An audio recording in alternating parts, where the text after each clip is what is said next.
abriendo caminos. Junto con su obtención de la ciudadanía argentina, la afirmación de su carácter porteño y la prodigalidad con que grabó tangos, el año 1923 fue también el de algunas curiosidades que mostraban a Gardel proyectándose como un actor de géneros musicales, no solo de raigambre local, sino internacional. Dos piezas grabadas ese año mostraban esa tendencia. Una era el Jimmy Nerón del autor teatral español Cancio Millán, con música de Emilio Iribarne y Mario Valdés. Su letra, sobre el emperador de la antigüedad, era una muestra del exotismo con retintes eróticos soft en boga, que se manifestaba en el cine de entonces, por ejemplo, con las películas protagonizadas por Rodolfo Valentino, en este caso volcado al pasado romano. Millán, amante de los temas históricos, también compuso el Camel Trot Tutankamón, con música de José Bor, escrito con motivo del hallazgo de la tumba del joven faraón en el Valle de los Reyes en 1922, un suceso de amplia resonancia mundial. El otro tema fue la canción de la Gigolette, Foxtrot, de la opereta La danza de las libélulas, del compositor austrohúngaro Franz Lehár, célebre sobre todo por La viuda alegre. Por entonces, La danza de las libélulas había tenido un gran éxito en Buenos Aires, por la interpretación de la compañía italiana Bertini Joanna. En la revista Mundo Argentino, el periodista, crítico y autor teatral Miguel Osés, exagerando un poco, decía que por aquel entonces era tal el furor del tema que aún hoy nos lo sirven hasta en el desayuno. En una noche se le llegó a ejecutar en la capital 1165 veces por las orquestas, bandas y cuanto aparato musical existe en Buenos Aires, sin mencionar las transmisiones radiotelefónicas. En efecto, por entonces Buenos Aires era una de las ciudades que estaba a la vanguardia del nuevo fenómeno que, en algunos años, se convertiría en el principal medio de difusión, la radio. Los locos de la azotea.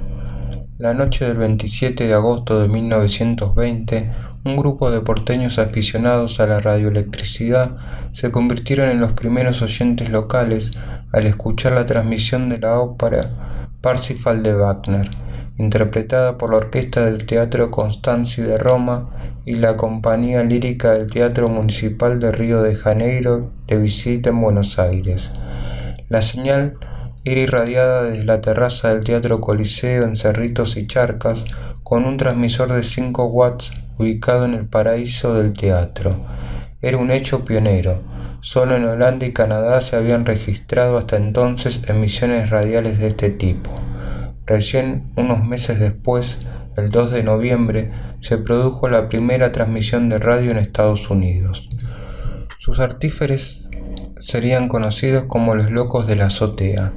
Eran integrantes de la clase más acomodada porteña: Enrique T. Susini, Teodoro Belloc, Miguel Mujica, César Guerrico y Luis Romero Carranza.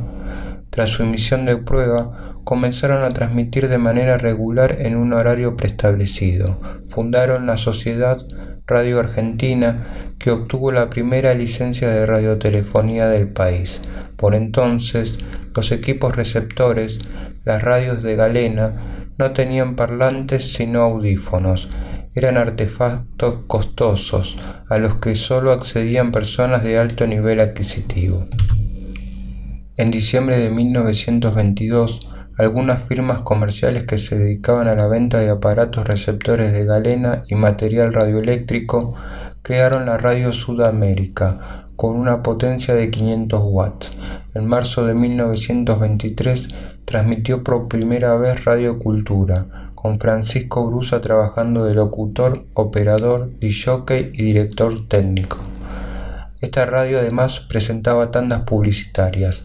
Después Brusa se convirtió en dueño de su propia emisora, Radio Brusa, luego LR5 Radio Excelsior, cuyos estudios estaban ubicados en Maipú 462 y su planta transmisora en Monte Grande.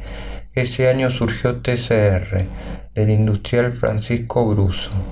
El 23 de mayo de 1923 comenzó a transmitir lo que inicialmente se llamaba TF Grand Splendid Theatre, propiedad del ingeniero Antonio Devoto y su socio Benjamín Calle. Funcionaba en la planta alta del teatro del mismo nombre en Santa Fe 1876, donde Max Glucksmann años antes había establecido la sala cinematográfica. Como era característico de la época, transmitían algunas horas vespertinas y de manera discontinua, de 16 a 19:30 y de 22 a 22:30. Al año siguiente, el 6 de septiembre de 1924, con la incorporación de una gran antena, se inauguró oficialmente con el nombre de Low Radio Grand Splendid. A partir de entonces se producirían dos fenómenos. Por un lado, el gobierno decretaría las primeras normas referidas a la radiodifusión, actividad que inicialmente seguía regulada por la legislación sobre telegrafía, cuya última actualización había sido en 1913. Por otro lado, la música popular, hasta entonces marginada de las transmisiones, comenzaría a encontrar su camino en la radio. El cambio vendría en 1924 y pronto contribuiría a él una innovación técnica, el reemplazo de las radios de galena por las de válvulas que, si bien al principio serían de grandes dimensiones, costosas y, por requerir energía eléctrica, no siempre al alcance de todos los hogares, convertirían al medio en un fenómeno colectivo. Al contar con parlantes en lugar de auriculares, los oyentes comenzaron a reunirse alrededor de la radio en los cafés, en los clubes de barrio, en las oficinas y en los hogares. El Soviet de los Dragones. El 15 de noviembre de 1923, Gardel, Razzano, sus músicos y acompañantes se embarcaron en el Antonio Delfino rumbo a España, en el transatlántico perteneciente a la línea de navegación alemana Hamburg-Sud. Viajaban 1.220 pasajeros. El viaje duraba 20 días. Para nuestros artistas eran como una vacación. En aquellas épocas, sin dispositivos electrónicos, las diversiones eran necesariamente sociales. Juegos de cartas, actividades deportivas, los célebres bailes de cada noche y los consecuentes romances de a bordo. Según el relato de Razzano, el viaje fue muy divertido. Se acostaban tarde y se levantaban más tarde aún, pero solían pedir bifes con papas fritas a las 3 de la mañana, dándole a los camareros propinas abundantes de 1.000 pesos. También viajaban dos médicos argentinos, profesores de la Universidad de Buenos Aires, el célebre cirujano Enrique Finocchietto y el patólogo Eduardo Mariño. Finocchietto ya había comenzado a aplicar sus novedosas técnicas en el Hospital Rawson y desde 1924 las utilizaría exitosamente en intervenciones torácicas y gastrointestinales. El 25 de noviembre, el Antonio Delfino atravesó la línea del Ecuador, según la tradición que se remonta por lo menos al siglo XIX, como lo registró el gran capitán Fitzroy, el explorador de nuestros mares australes. Los pasajeros homenajearon al dios Neptuno y arrojaron botellas con mensajes al mar. En el festejo del cruce de la línea, Gardel fue bautizado como Sábalo, porque se le parecía por su boca grande y porque comía todo lo que encontraba. A Razzano, en cambio, le pusieron Bagre. Dicen que por sus gestos inexpresivos. En recordatorio del bautismo al doctor Finocchietto, que como buen sabio era hombre de gran humor, organizaría luego una cena de homenaje a sus nuevos amigos, para la que mandó imprimir un menú fechado en el Ecuador, el 29 de noviembre de 1923, con el título El Soviet de los Dragones. Otro pasajero, el poeta y periodista valenciano, radicado en la Argentina desde 1907, Venancio Serrano Clavero, improvisó una oportuna copla. He visto al joven Gardel, tragando como un lebrel, cuanto llegaba a su mano, mientras gozaba Razzano, viéndolo gozar a él. A principios de diciembre la nave arribó a Vigo, destino de Gardel y sus amigos. Allí los recibió el cónsul argentino Agustín Remond, que, además, era un hombre de teatro. Encantado con los artistas, tras un paseo por la hermosa e histórica ciudad, los llevó a la mejor taberna. Allí Sábalo y Bagre pudieron degustar las exquisiteces de la cocina gallega, 10 platos diferentes a base de pescado y mariscos. Seguramente habrán probado el arroz con bogavante, chocos en su tinta y las empanadas de Zamburiña, todo regado generosamente con albariños y ribeiros, y de postres, como corresponde, filloas, llanderas, leche frías y tartas de queso. Las noches de Madrid. De Vigo viajaron a Madrid, donde en pocos días comenzarían a presentarse con 2 funciones diarias en el Teatro Apolo, ubicado en el número 45 de la muy céntrica calle de Alcalá.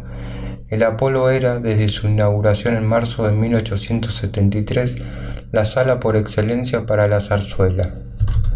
Con capacidad para más de 2000 espectadores, era considerado la catedral del género chico y, como tal, lugar de estreno de piezas clásicas como La verbena de La Paloma en 1894 y el 17 de octubre de 1923, poco antes de la presentación de la compañía Ribera de Rosas de Doña Francisquita, comedia lírica inspirada en la discreta enamorada de Lope de Vega. Los hábitos noctámbulos de Gardel se potenciaron en la capital española. Entre sus personalidades destacadas había algunas que, por sus viajes a Buenos Aires, ya conocían al dúo. Tal es el caso del dramaturgo Jacinto Benavente, que había escuchado cantar a Gardel el año anterior y tenía un muy lindo recuerdo de aquel encuentro en la casa de Roberto Casó, en Martínez, donde, asado de por medio, Carlitos cantó canciones criollas y tangos. Gardel lo visitó en el café del Teatro de la Comedia de Madrid, en la calle del Príncipe número 14, donde el autor de Los intereses criados iba asiduamente a jugar al ajedrez. Al verlo, Benavente exclamó: «Este es el hombre que me ha hecho pasar mis mejores ratos en Argentina oyendo sus canciones». Después de cenar en lugares emblemáticos, entre ellos uno de los más antiguos del mundo, el restaurante Botín, fundado en 1725, en la calle de los Cuchilleros 17, donde degustaban su célebre cochinillo de Ávila o Segovia o corderitos de Aranda, siempre con el maridaje de algún Ribera del Duero o un Tierra de Castilla. Carlitos y su barra frecuentaban los cafés de la Puerta del Sol, como la Mallorquina, donde se deleitaban con los dulces del célebre local que perdura y ofrece en su primer piso una de las mejores vistas del lugar. Entre fiesta y fiesta conocieron al escritor gallego Ramón María del Valle Inclán, miembro de la generación del 98. También se hizo un tiempo Carlitos para visitar y saludar en el Teatro Lara del actual barrio de Malasaña a la gran actriz María Guerrero y su esposo, el empresario teatral, director y actor Fernando Díaz de Mendoza. En Madrid conocieron también al torero Ignacio Sánchez Mejías, que luego de su muerte en el ruedo de Manzanares en 1934 sería inmortalizado en un poema por Federico García Lorca. Como bien señala Pedro Orgambide, la bohemia de Madrid y Barcelona, como la de Buenos Aires, hacía coincidir en un mismo café ocasionalmente a escritores, pintores, toreros, cupletistas, actores dramáticos, autores y cantores. Esta circulación de la cultura que hoy parece exótica era, durante los años 20, un lugar común de las grandes ciudades. Para muchos, para el mismo Gardel, esa frecuentación mitigaba no pocas carencias de formación profesional. A falta de estudio sistemático, del paso por universidades o conservatorios, quedaba la buena costumbre del café, de la tertulia, donde se discutía el tango, el porvenir del socialismo, una obra de Pairó o de Florencio Sánchez, las ideas de José Ingenieros, Gardel, hombre de café y tertulia, continuó en Europa esa buena costumbre. En España también se cantaba el tango. A la llegada de Gardel, el tango, o al menos una versión de él, ya tenía presencia y cultores en España. Las primeras grabaciones de ese tango andaluz eran de cilindro y se trataba de las versiones de Malono el Sevillano, Rafael el Moreno y la cantautora malagueña La Trinidad Navarro Carrillo. También se difundieron el tanguillo, que tenía letras burlescas y ritmos muy vivos, y el tango tiento, o tientos, como se lo llamaba en Sevilla, cuyas letras eran muy subidas de tono y, como en el tango argentino de los orígenes, con el tiempo se fueron suavizando. El tango argentino, por su parte, llegó a España a partir de 1909. El primero en conocerse fue el choclo de Ángel Villoldo. Además, la tonadillera y actriz de cuplé Aurora Mañanos Jufret, apodada La Goya, llevó desde Buenos Aires a España Maldito Tango, del músico chileno emigrado a Buenos Aires Osman Pérez Freire, que fue grabado incluso por la Banda Municipal de Barcelona. A partir de 1910, varios autores españoles comenzaron a componer tango argentino, aunque sus títulos dejan ver el carácter peninsular. Quiéreme pronto, de Bernardo Ruiz de Diego, El Zúmbala, de Francisco y Ricardo Just, y Agárrate, de Carlos Herrera Huete y Francisco de Salas Rodríguez, entre otros. Barcelona se convirtió en un epicentro tanguero en España. En el cabaret Maison Doré se organizaban test danzantes, donde el tango era considerado el colmo de la sensualidad. En Madrid, en cambio, en 1914, el diario conservador ABC describía el tango argentino como ridículo, antiestético, bajo, plebeyo y tabernario. Por esos tiempos, el bailarín argentino Bernabé Simarra llegó a Barcelona desde Francia, instaló una academia de baile y enseñó el polémico baile a la burguesa catalana. Con el tiempo, el llamado barrio chinés, barrio chino, cerca del puerto, sería el área preferencial de los lugares del tango. Con el estallido de la Guerra Civil en 1936, Simarra se iría de Barcelona, pero para entonces ya había dejado su huella. Los precursores. A esos precursores se sumaron actores y músicos argentinos que, en sus viajes por España, abrieron el camino para la llegada de Gardel. Los hermanos Antonio y Celestino Petra, cantautores de la troupe de la Podestá, llegaron a España junto con Alfredo Gobi para representar Juan Moreira. Actuaron un mes y medio en el Teatro de la Gran Vía de Barcelona y en el Teatro de París de Madrid. Allí dieron a conocer géneros folclóricos como la vidalita y la milonga campera, pero también la milonga suburbana y el tango argentino. En su viaje de 1922 a España, la compañía teatral de Enrique Muiño y Elías Alipi representó el sainete Cuando un pobre se divierte, de Alberto Vacarreza. El número musical que acompañó esa obra estuvo a cargo de Vicente Clement, que cantó La Copa del Olvido, y de Celia Lousan, que interpretó Mi Noche Triste. Junto al pianista Roberto Emilio Goyeneche, grabaron en Barcelona para el sello Odeón. Ese mismo año llegó a Madrid la compañía de Catalina Bárcena y Manuel Collado para presentar el Cabaret de los Pájaros en el Teatro Eslava de la Puerta del Sol. El fin de la fiesta estaba a cargo de Francisco Pacho Espaventa, actor cómico y cantor que, vestido de frac en los días laborables y de gaucho en los días festivos, intercalaba chistes y tangos en un estilo lánguido y mortecino. Francisco Canaro decía que Espaventa tenía una manera muy rara y muy personal de interpretar los tangos, que desdibujaba los rasgos típicos de nuestra canción porteña, pero él reforzaba sus actuaciones contando cuentos con cierta gracia. Se decía bíblicamente que Espaventa había sido el profeta del tango, pero que Gardel era el Mesías.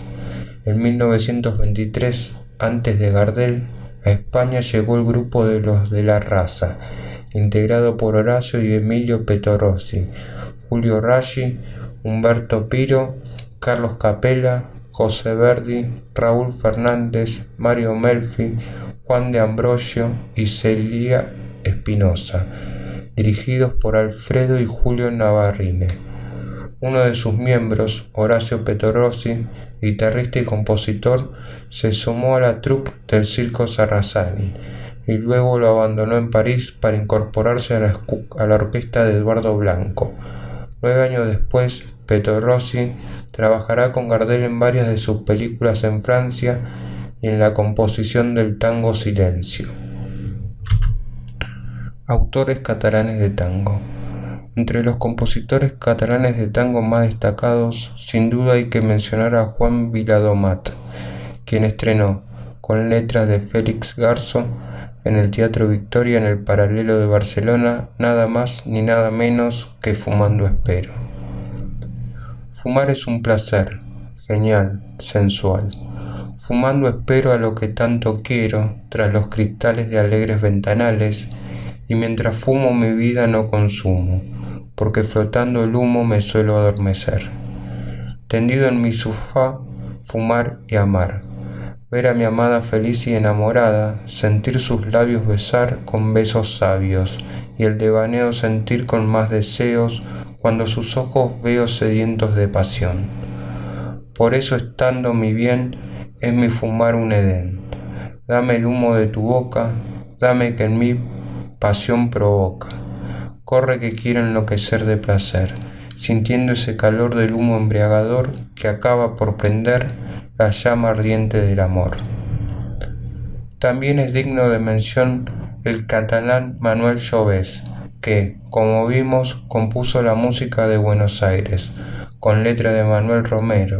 Por su parte, el letrista Rosendo Yurba, nacido en Lérida en 1887, fue autor, entre otros éxitos, de Barrio Chino, La mina del Bataclán, Besos fríos y Alma tanguera.